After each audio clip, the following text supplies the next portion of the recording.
Imagine a young girl in the New York forest in the 1810s. While her siblings run off to play, she remains in the shade, methodically pulling tufts of wool from a raw sheepskin. One by one, she clears the hide, refusing to move until the job is done. This work was exhausting and monotonous, but it birthed a family proverb: Lydia never leaves till the last lock is pulled. It was a warning as much as a description. She possessed a level of determination that made it impossible for her to abandon a design once she started it. The American frontier of the early 1800s was a place where this kind of grit was a basic requirement for survival. But for the early Latter-day Saints, nature was only the first obstacle. They were about to face organized, state-sanctioned violence.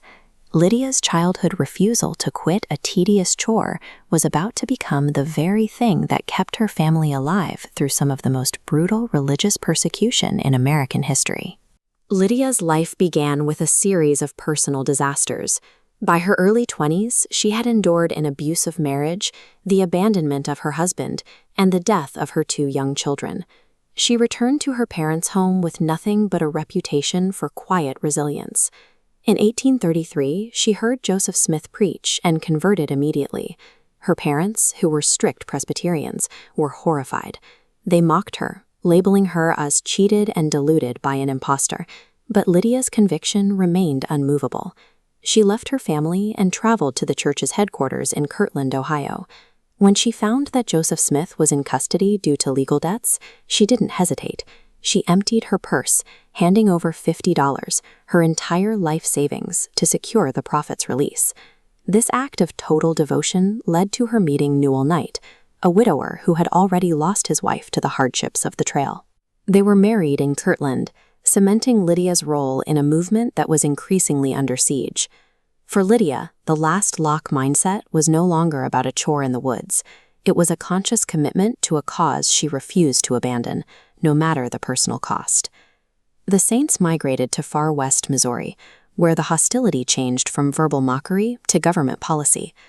In 1838, Governor Lilburn Boggs issued an extermination order, authorizing the state militia to drive the Saints out or wipe them out. Armed mobs surrounded the city, and the militia disarmed the men at gunpoint. Newel was taken prisoner, and Lydia was left alone in their home to hide several men the mob was specifically hunting. Thousands of men were shrieking and firing rifles just outside her door, a tactic designed to break the will of the inhabitants. When Newel managed to see her briefly, she wasn't panicking. She looked at him and said, "God rules." The violence was meant to instill a sense of total hopelessness, but Lydia didn't react like a victim. She viewed the terror through the same lens she viewed any other task, something to be endured until the very end.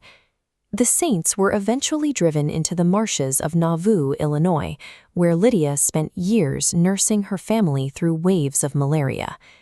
Then, after the assassination of Joseph Smith in 1844, the pressure to flee the United States became overwhelming. In February of 1846, they fled again. They crossed the frozen Mississippi River in the dead of winter, dragging wagons through mud and snow toward an uncertain refuge in the Rocky Mountains. While camping at a site known as Ponca Camp, the ultimate blow fell. Newel Knight suddenly died. Lydia was now a widow in a freezing, hostile wilderness, left with 7 children and no clear way forward. For most, this would have been the logical point to surrender, to return to the comfort of her parents' home and abandon the movement. Instead, she prepared to cross the rest of the continent alone. Lydia's grit manifested as a total refusal to allow her circumstances to dictate her actions. She recorded having visions of her late husband that provided the resolve she needed to keep her children fed and the wagon moving. This wasn't just a feeling, it was a series of tactical choices. In the depths of winter, with her only cow starving, she managed to produce a single pound of butter, and immediately gave it to the church as tithing.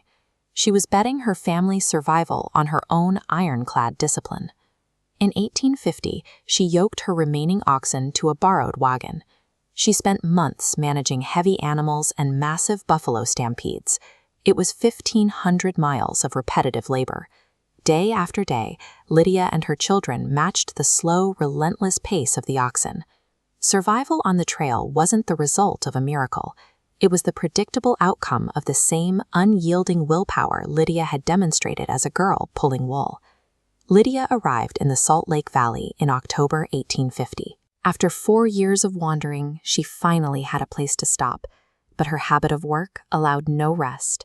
She immediately set to work building an adobe house with her sons, using floorboards split from her old wagon. Within weeks, she had established a school for the children of the ward, turning a barren desert into a functional community. Her later decades were spent in the same spirit of constant labor. She practiced plural marriage, navigated a divorce, and eventually moved to southern Utah to spend her final years working in the St. George Temple. When she died in 1884, Lydia Knight's descendants numbered over 80.